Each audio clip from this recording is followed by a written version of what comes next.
It is time to officially recognize Jerusalem as the capital of Israel. Hai gengs, makasih untuk kalian yang udah klik video ini. Welcome to the stories. Kami cerita, kalian nonton tanpa habis kuota.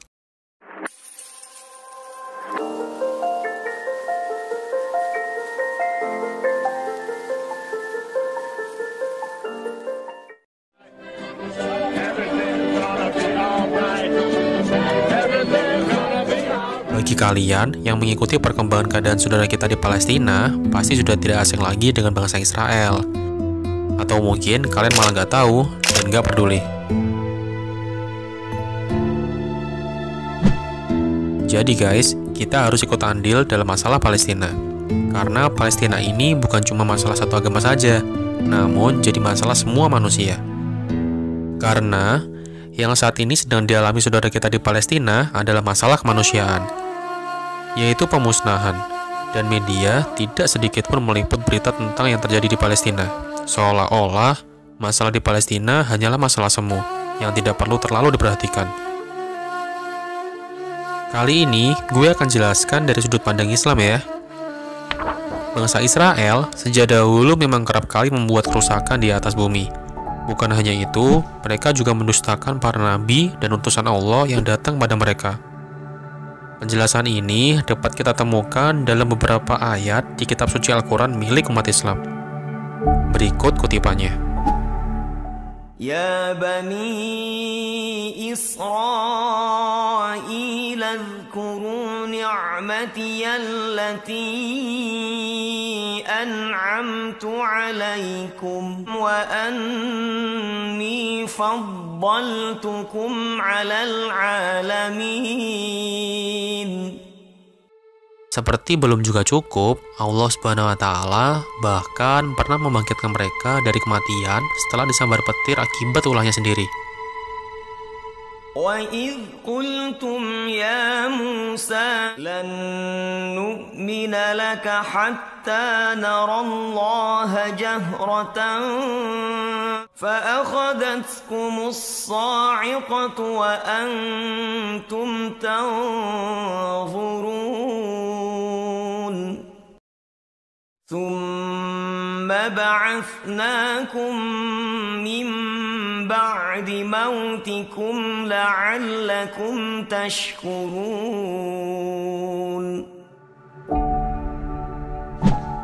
Begitu istimewanya bangsa ini. Sampai-sampai Allah menolong dan mengangkat derajat mereka melebihi segala umat manusia yang ada. Karena mereka mendapatkan keistimewaan itu, bukannya menjadi lebih baik, mereka pun menjadi angkuh dan sombong. Bangsa Yahudi yang saat ini dikenal dengan bangsa Israel kerap kali membelok dari ajaran para utusan Allah. Lalu, bangsa Yahudi dikenal kerap kali berdusta atas nama Taurat, bahkan mengubah isi yang ada di dalamnya. Hal ini dijelaskan juga dalam ayat Al-Quran berikut ini. أَفَتَطْمَعُونَ أَن يُؤْمِنُوا لَكُمْ وَقَدْ كَانَ فَرِيقٌ مِّنْهُمْ يَسْمَعُونَ كَلَامَ اللَّهِ ثُمَّ يُحَرِّفُونَهُ مِن بَعْدِ مَا عَقَلُوهُ وَهُمْ يَعْلَمُونَ. من الذين هادوا يحرفون الكلم عن مواضعه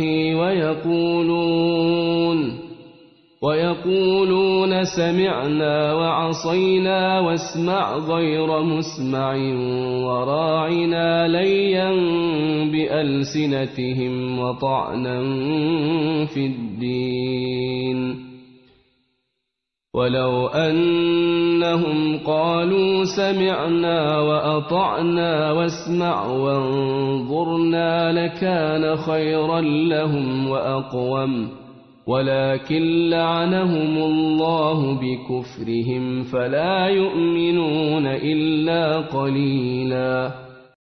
وَإِنَّ مِنْهُمْ لَفَرِيقًا يَلْوُونَ أَلْسِنَتَهُمْ بِالْكِتَابِ لِتَحْسَبُوهُ مِنَ الْكِتَابِ لتحسبوه من الكتاب وما هو من الكتاب ويقولون هو من عند الله وما هو من عند الله ويقولون على الله الكذب وهم يعلمون. Bukan cuma Al-Quran yang mencatatkan sifat tidak baik dari Yahudi, namun dari Alkitab umat Kristen pun demikian. Seperti yang ada dalam Alkitab pada kitab Ulangan, khususnya pada pasal 31 ayat 24-30. Kitab Ulangan berisi pesan-pesan yang disampaikan oleh Musa, dan pesan itu terbagi menjadi 3 bagian besar. Bagian pertama, yakni pada pasal 1-11. Musa mengingatkan mereka tentang 10 perintah Allah yang merupakan dasar dari perjanjian dengan Allah. Musa berpikir kesetiaan kepada Allah adalah satu-satunya cara menuju kehidupan. Nah, disinilah muncul tradisi Yahudi, yaitu pengucapan kata Ibrani, Shema Israel, atau dengarkanlah Israel. Doa tersebut biasa diucapkan 2 kali sehari. Bagian kedua, yakni pada Ulangan pasal 12-26, yang berisi sejumlah hukum dan perintah. Di sini, Musa menyampaikan semua ketetapan dan peraturan itu, serta memperingatkan Israel mengenai konsekuensi atas ketaatan dan ketidaktaatan. Jika mereka mendengarkan, mereka akan merasakan berkat dan kelimpahan di tanah perjanjian. Namun, jika mereka tidak taat, mereka akan ditimpa kelaparan dan mereka akan dipaksa keluar dari tanah perjanjian menuju pengasingan. Bagian ketiga, pada Ulangan pasal 27-34. Karena telah 40 tahun bersama dengan umat Israel, Musa sangat tahu bahwa mereka tidak akan taat, sehingga Musa memprediksi kegagalan bangsa Israel dan bahkan pembuangan mereka dari tanah perjanjian.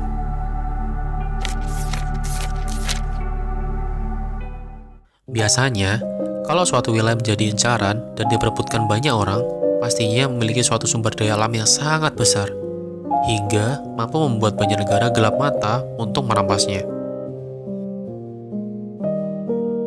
Jadi masuk akal jika banyak individu ataupun perusahaan swasta yang ingin memperebutkan negara seperti Irak dan Kuwait, karena mereka kaya akan sumber-sumber minyak. Namun, Palestina ini sebenarnya negara yang bisa dikategorikan tidak mempunyai kekayaan alam yang berlimpah ruah, tergolong sedang.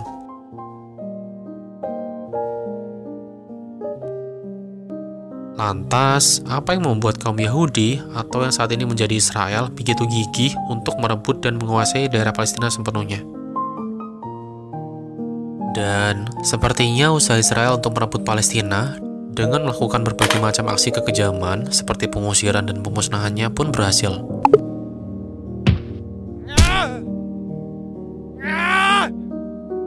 Kalau kalian saat ini juga mencari nama Palestina atau Palestine di Google Maps atau Maps digital, nama Palestina seperti sudah tidak dianggap ada dan dihilangkan dari peta dunia. Ini berarti raksasa sekelas Google sekalipun sudah tidak menganggap keberadaan negara Palestina itu ada. Bahkan, Google mengatakan tidak pernah ada label Palestina di Google Maps. Seorang juru bicara lainnya pun mengatakan ada bug yang menghapus label untuk tepi barat dan Gaza. Ada yang mengungkapkan alasan tidak adanya Palestina yaitu berkaitan dengan pengakuan Palestina sebagai negara merdeka. Namun, sebagian besar negara barat tidak mengakui kemerdekaan Palestina. Salah satunya Amerika Serikat yang merupakan kantor pusat Google. Saat ini, yang jadi pertanyaannya, kenapa kembali ke Palestina? Ada apa di Palestina? Ya, tidak lain tidak bukan, karena tanah Palestina bagi orang Israel adalah tanah yang dijanjikan untuk bangsa Israel. Mereka mempunyai keyakinan untuk membangun suatu negara di Palestina, membuat hijau di sebagian besar tanah Palestina, dan melakukan pemusnahan ras. Hingga tiba saat Mesias sang juru selamat akan turun dan memimpin mereka. Dan itu semua baru bisa terlaksana jika mereka merebut tanah Palestina dan membuat negara besar bernama Israel yang berdiri di atas tanah Palestina. Sebenarnya, Yahudi dan klaimnya terhadap wilayah Palestina telah terjadi sejak lama. Setelah mereka terusir oleh bangsa Persia, lalu kemudian Romawi dari Palestina. Secara status, mereka sudah tak berhak lagi atas tanah tersebut. Dengan kata lain, negara Israel didirikan dalam kawasan negeri Palestina. Keberhasilan bangsa Israel dalam mendirikan negara pada kawasan yang sudah bertuan tidak lepas dari kekuatan gerakan dan pemikiran ideologi yang membackupnya, yaitu Zionisme. Zionisme inilah yang diklaim menyulut api konflik berkepanjangan dan mengobarkan permusuhan turun-temurun di bumi Palestina. We're hearing live fire, rising death toll, quite a juxtaposition. Zionisme berasal dari kata Zion atau Sion, yang diartikan bukit yang tinggi. Tempat berdirinya bukit suci yang didirikan oleh Nabi Sulaiman atau Solomon. Zion juga sebagai julukan bagi kota Yerusalem dengan arti kota rahasia. Lalu, ada sebuah bukit karang di sebelah barat dari kota suci Al-Quds atau Yerusalem yang selama berabad-abad disebut dengan Bukit Zion. Bukit Zion sendiri menempati kedudukan yang penting dalam agama Yahudi. Karena menurut Taurat, Al-Masih yang dijanjikan, mereka percayai akan menuntun kaum Yahudi memasuki tanah yang dijanjikan, dan Al-Masih akan memerintah dari atas puncak Bukit Zion. Bukit Zion merupakan sebuah bukit yang diceritakan dalam kitab Perjanjian Lama. Pada bukit ini juga dipercaya sebagai lokasi di mana King Solomon atau Nabi Sulaiman alaihissalam pernah membangun istananya, yang selain penuh berisi harta kekayaan juga benda-benda mistis. Dan itu begitu penting bagi kepercayaan Yahudi. Namun sejalan dengan perkembangan waktu, istilah Zion kemudian tidak hanya sebagai sebuah nama tempat, melainkan juga memiliki arti sebagai suatu ideologi dan gerakan orang-orang Yahudi untuk kembali mendiami seluruh wilayah Palestina dengan beribukotakan Yerusalem. Dari sinilah kemudian muncul kesadaran orang-orang Yahudi yang hidup di berbagai negara untuk mengakhiri penderitaan yang mereka alami, dengan kembali ke negeri leluhur mereka, Palestina. Tujuan mendasar dari gerakan Zionisme pada periode awal adalah menghasut orang-orang Yahudi untuk pulang ke tanah Palestina, mengobarkan semangat untuk membangun Haikal Sulaiman, dan memberi impian untuk memiliki negara di Palestina. Setidaknya ada dua doktrin yang dikembangkan oleh Israel terkait gerakan Zionisme dan keagamaan mereka dalam sejarah modern serta upaya penaklukan Palestina, yaitu: pertama, Israel sebagai bangsa pilihan Tuhan. Kedua, tanah yang dijanjikan Tuhan atau janji Tuhan atas tanah yang dijanjikan. Dua doktrin tersebut berasal dari kitab suci mereka, yaitu Taurat dan Talmud, yang diformulasikan kembali dalam kitab Protokolat. Dua doktrin inilah yang dijadikan ideologi Yahudi modern secara teologis, historis, politis, dan ekonomi. İnanıyoruz. 2000 senedir katledilen Yahudiler asla imha edilemeyecekler. Kutsal kitabımız ve kehanetler bize Yahudilerin zamanının geldiğini söylüyor. Yazdığım Yahudi Devleti kitabında size vaat edilen topraklardan bahsettim. Kovulmuşluğumuzun son bulacağı o günden bahsettim. Bugün Dünya Siyonist Teşkilatı'nı kuruyoruz. Ve Kudüs'e gidecek yolu da açmış bulunuyoruz. Sejarah yang telah terukir di tanah Palestina sungguh panjang. Wilayah yang saat ini tengah menghadapi situasi memanas, sejatinya merupakan tempat yang dianggap suci bagi tiga agama besar di dunia, yaitu Islam, Kristen, dan Yahudi. Bagi umat Islam sendiri, kota ini merupakan kota suci ketiga setelah Mekkah dan Madinah. Di tempat inilah di mana Masjid Al-Aqsa yang sangat bersejarah itu berada. Masjid yang pernah menjadi persinggahan Nabi Muhammad pada saat Isra Mi'raj sebelum menuju Sidratul Muntaha untuk menerima perintah sholat 5 waktu. Sementara itu, bagi bangsa Yahudi, wilayah Yerusalem itu merupakan tanah yang telah dijanjikan. Maka, sejak ribuan tahun pula, tak terhitung peperangan dan korban jiwa akibat dari perebutan kota ini. Wilayah yang terletak di antara Laut Tengah dan Sungai Jordan ini pernah lama ditaklukkan oleh bangsa Persia di bawah kekuasaan Nebukadnezar II, yaitu pada tahun 597 sebelum Masehi. Pada masa itulah, orang-orang Yahudi diusir ke Babel atau Babilonia. Babilonia adalah negara kuno yang terletak di selatan Mesopotamia, tepatnya di tepian sungai Eufrat, di dekat tempat yang sekarang disebut Al-Hiliyah, Irak di wilayah Sumeria dan Akkadia. Dan banyak bait suci mereka yang telah dihancurkan. Sementara itu, pada masa kekuasaan Raja Zeus Agung yang berhasil menaklukkan Babel, orang-orang Yahudi akhirnya diizinkan kembali ke Yerusalem. Dan tempat-tempat suci mereka diizinkan untuk dibangun kembali. Pada tahun 63 Masehi, Yerusalem berada di bawah kekuasaan Romawi, yang tentu saja membuat orang-orang Yahudi tidak senang. Hanya dalam waktu 3 tahun, meletuslah perang besar antara Yahudi melawan Romawi selama kurun waktu 4 tahun. Pada akhir peperangan, Romawi berhasil menang. Orang-orang Yahudi yang tersisa setelah peristiwa besar itu akhirnya harus angkat kaki. Setelah itu, selama kurang lebih 600 tahun lamanya, Yerusalem berada di bawah kekuasaan Romawi dan Bizantium. Pada tahun 637 Masehi, selama penaklukan Islam di wilayah Suriah, pasukan Muslim juga mulai mendekati wilayah Yerusalem di bawah kepemimpinan Khalid bin Walid dan Amr bin al-Ash. Pada saat itu, Yerusalem berada di bawah tanggung jawab seorang uskup yang merupakan kepala gereja di Yerusalem, sekaligus perwakilan Bizantium, yaitu Uskup Sopronius.